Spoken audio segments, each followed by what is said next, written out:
Hey there, hi there, ho there. Good morning. This is Dawn Zoldi. I am your host for the Drones at Dawn podcast for Interdrone. Great to see you all. Remember, this is a live event, so please drop some notes in the chat, positivity, encouragement, questions that you have. We are dedicating this month of March to diversity, equity, and inclusion. And so far, we've covered topics like neurodiversity, gender diversity, global diversity. And today we're talking about racial diversity. And frankly, in our country, in the United States, this past year has been a very difficult one, as if the past 100 plus haven't been. But we've seen a lot, and we have this amazing guest here today who started a company that elevates girls of color and helps them become drone pilots. And she has an amazing business, and we want to talk to her. Her name's Ernanda White. And her company is called Black Girls Drone. Welcome to the podcast, Ernanda. Thank you. Good morning, everyone. It's such an honor to have you. You know, I saw you at the Interdrone live event. It was obviously online in December, and you were talking with Megan Salter there, who's from West Virginia, another educator. And I saw you and I was like, she needs to be on this podcast because you're doing amazing things and you've cracked the code on obtaining grants and things like that. And you're helping so many people. So thank you for being here, Ernanda. Thank you. You're very welcome. I'm so excited, very honored, and it is my pleasure. Well, tell us a little bit about yourself. Sure. So I have a real love and passion for aviation first. I've always had that as a little girl. Historically, of course, you know, as a young girl that likes to jump out of trees and be a little tomboyish, you get thrown to the side and say, hey, no, that's not for you. You got to do some girly stuff. So never was a traditional doll player, but I've always loved techie things. I have a tech background, educator background, worked in corporate enterprise technology for many years, and just really have enjoyed being in the social impact and nonprofit space when I got there as well. So all of those experiences combined led me to be an entrepreneur in my own business today. Well, you mentioned it a little bit, but tell us a little bit more about your own personal journey. I mean, we're talking about racial diversity here today. Tell us about that journey that brought you to where you are today. Yes, absolutely. So having worked in tech, you know, and being the one of one, there is a big gap there. For African-American women and for African-American men, for many Blacks in technology, there are so many obstacles sometimes that you just, obviously, for so many of those reasons, you don't want to continue to pursue those roles. But it is a very rewarding career. It is one that is opening up to many African-Americans, but for some, it is not. And that is unfortunate because of a skin color, because of race. Many people are being left out of a lot of the tech jobs that need the voices need the diverse voices of everyone. We all use those technologies. We all have our voices to lend to the innovations that are to come, that are here, that are for the future. So it's very important for us to embrace all people to come into the technology space and lend their expertise, lend their experiences, their shared backgrounds, and diverse backgrounds, because that is what technology is all about. It's diverse, it's experiences of many, and it's the voices of many that propel us into the future with innovation. You know, absolutely agree. I mean, this isn't just opinion, right? There's research that backs this up, that diverse corporations are successful corporations. And you're absolutely right, Ernanda. It's that idea that people coming from different perspectives and different walks of life fuel innovation because they're thinking in different ways. If you have a room of all the same kind of people that all think the same way, you're not going to have that product that's going to break the breakout product, right? That's going to be amazing. And so right. tell us what inspired you to create Black Girls Drone? Yes, definitely inspired from those experiences that I had in tech, being one of one, feeling that you don't have the visibility. And when you can't see where you need to go, and who you can be, and you don't have that support, it makes it really hard for you. And that's for any young person or any person that is aspiring to be a professional in their career. What happened with me was actually a layoff, and actually got let go during the Christmas holidays of 2019. And for my tech career, where I was the only African American female on the whole team, on the whole side, there was no other. And there you go. You must have hit a mute there. So you're there just is saying how, yeah, go ahead. I'm sorry. There is a part of you that says you want to give up. But after that layoff, I knew, after speaking with my friends and having spoken with others, that there is, that it wasn't just me. Like, there was more that I could do. So I started looking into myself. I started talking with other people. I'd already been in the tech space in my area in different organizations where I served, and also as an advocate to help more young high school and college students enter into the tech field and stick with the computer science roles and finish their STEM degrees and not switch out and not give up. So I always have been an advocate in that space. But for me, that was a turning moment. After speaking with many in my tech space, many groups that had supported me along, I got invited to present at a tech talk and as a masterclass presenter. And I thought that it was just going to be over me talking about just data science or data analytics or the technologies that I had been versed in understanding.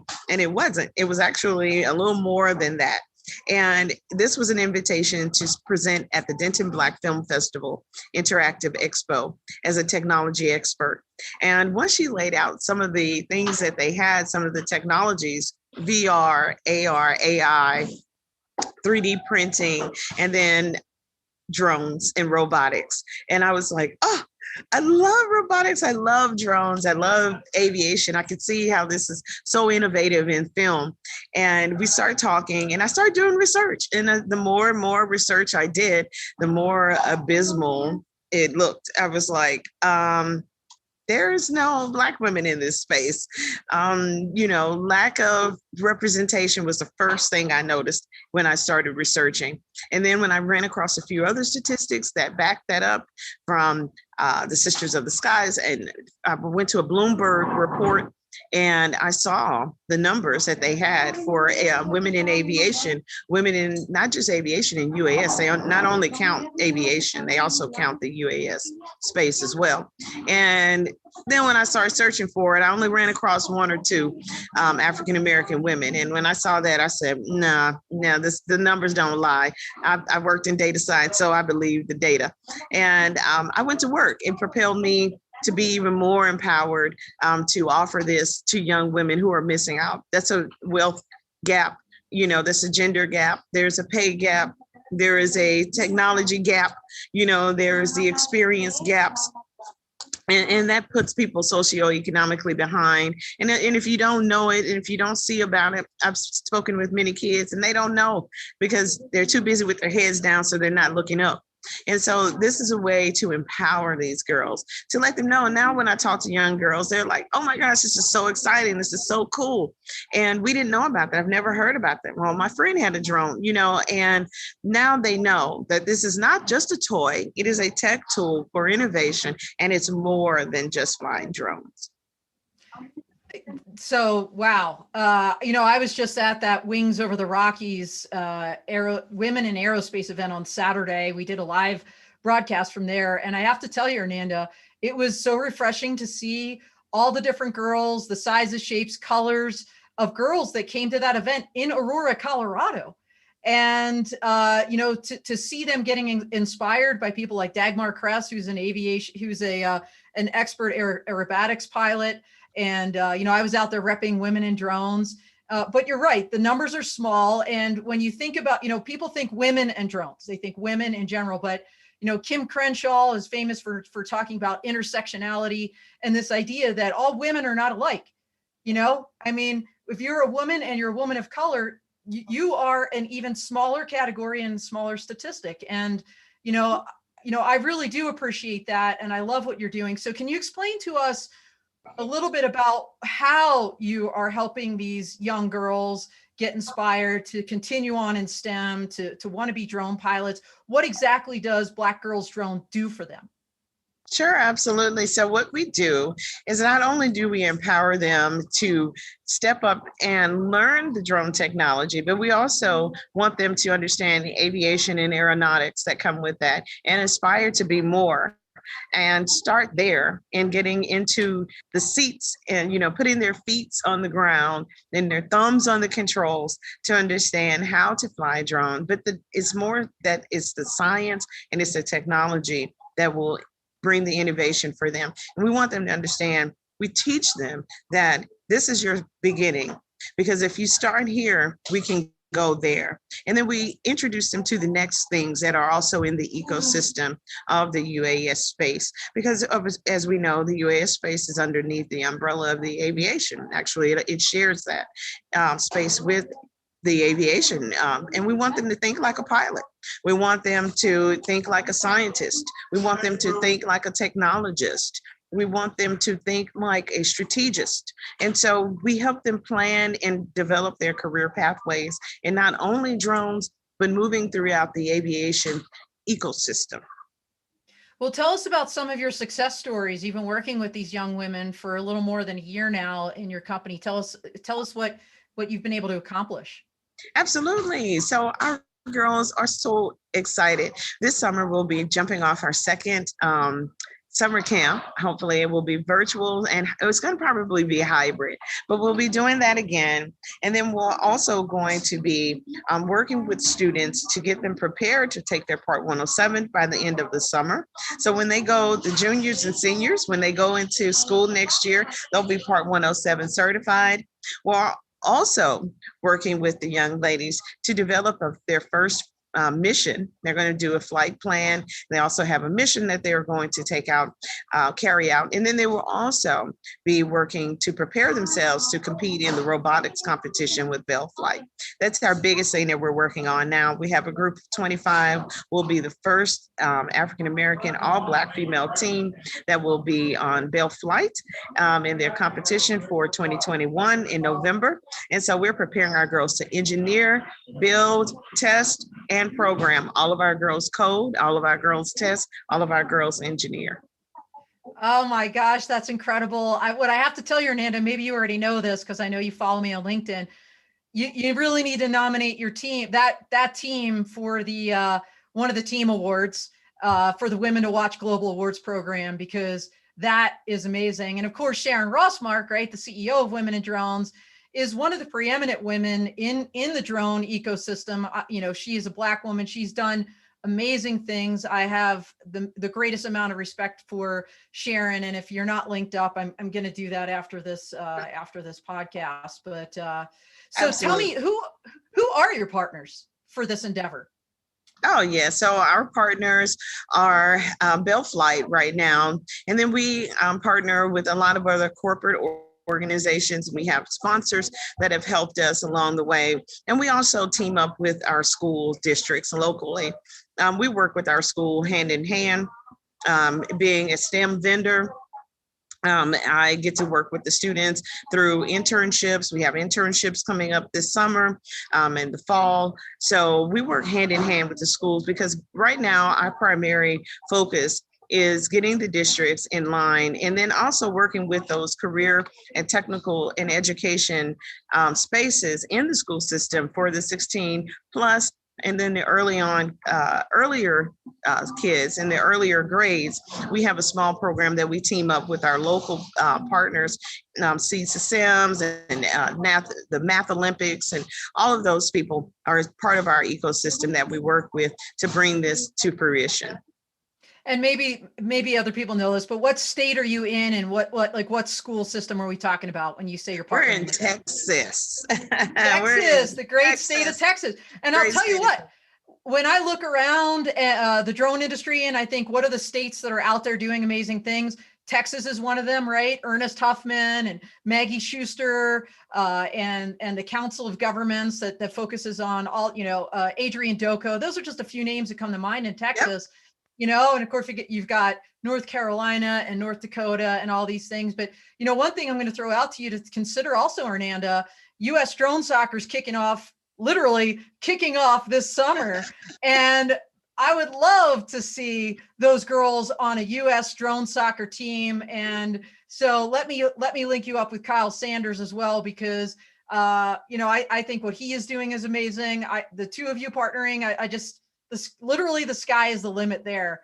So I know you have just a couple minutes. You're going to have to punch out early. For those that are still in the, on here with us, if you could stay behind even after Ernanda goes, I want to talk to you about a couple other things. But Ernanda, I think if I recall correctly from your InterDrone talk, you're kind of a mastermind in obtaining grant money for these various projects that you've engaged in. Do you have any tips or tricks you're willing to share with the audience on how they can tap into that funding to bolster programs like yours? Yes, I would just say to research what areas that you are looking into. If it's a federal grant, if it's a state grant, if it's a local grant in your area, do some research. And then also figure out what types of needs you have, because that's the most important part when you're writing a grant, what your needs are and how you can, how you'll be able to meet those needs. They want to know that. So I would say, look in your state. Make sure that when you're Googling grants, you're looking for those that are applicable to your state, your background, and what your organization provides. And make sure that you're sticking to what they're asking for. If that's what they're asking for you to provide science and technology, you have to build a narrative of how you'll do that and what areas you want to focus on. Lots of grants are just sitting in your state that go unused, untapped. So they're there waiting for you. Well, speaking of tapping into things, how can people in the audience tap into what you're doing? Can they support you? Can they start a Black Girls Drone chapter in their state or expand to beyond Texas? What's your long-term plans? Absolutely. Our big vision is definitely to be national. The overarching goal for us is moving into those states that we've already touched upon. We have girls that we've touched in Florida, and Georgia, and Louisiana, and New Jersey, and New York. And we also have young ladies that we've spoken with that are interested, that have worked with us to last summer from Canada, some young girls from Africa, Ireland. We've had two girls from India. So globally, worldwide, national, that's where we're starting. We're starting now with, as I am currently just been appointed as the vice chair for the for the North Texas Council of Governments for the Training UAS Working Group. And so as the vice chair, and I have a colleague that will be joining me, we plan to bring more educational and programming and training and opportunities for organizations that are a part of the COG to join us and accelerate what we're doing in the spaces that need us the most. We're also, as Black Girls Drone Inc., you can always find us at blackgirlsdrone.org.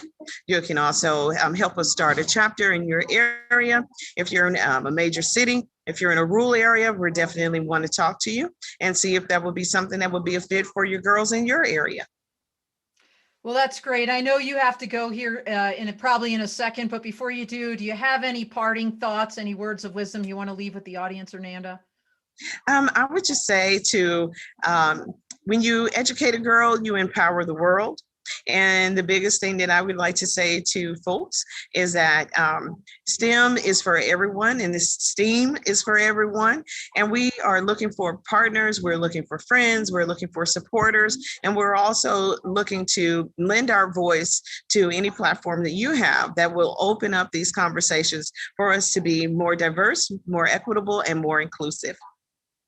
Well, I want you to stay in touch, Ernanda, because I want to know how that competition goes later in the year. Obviously, I want to know how your girls do getting their pilot's license, and start school next year and things like that. So thanks so much for everything you do. Thank you for being here and sharing your wisdom and your time with us, and have a wonderful rest of your day. Thank you so much. Thank you all. I appreciate it. Have a great week. Bye-bye. All right, Hernanda's going to dial off. She had to cut out a little bit early. So just take a couple more minutes of your time since I have you. Next week, we're going to talk about corporate diversity. And we have Mira Marquez lined up from Skydio. So that's going to be pretty amazing because Skydio, if you haven't been watching, Skydio is doing pretty great things. They're expanding by leaps and bounds, and there's lots of opportunities there. So make sure you plug in. For those that have been following us, we do a theme a month. And so we'll be closing out diversity, equity, inclusion in March. And as we transition into April, we're going to have a very exciting month talking about security and safety. So we've got counter UAS lined up, detect and avoid. We're even going to be talking about drone swarms. And at the end, a little bit of safety management. May, by the way, is going to be all about global drone regulations. So we've got people from all over the world coming in to educate you on their countries and their particular drone regulations. In June, we're going to focus on urban air mobility, advanced air mobility, and drone delivery. And then beyond that, the list goes on: drone education training, interesting use cases, and then we're up to InterDrone. And that's the last thing I'll say. I don't want to keep you unnecessarily, but if you haven't signed up, when registration opens, sign up for InterDrone. We'd love to see you live. I will be there. A lot of the speakers you've seen on my podcast are speaking on panels. So we'd love to have your support at InterDrone and live in Texas, 10 to 12 August. Ernanda, of course, and some of the people we just talked about from Texas, I guarantee will be there. So anyway, that's all we have for now. Great to see you all, and have a wonderful week out here, and next week with Mira.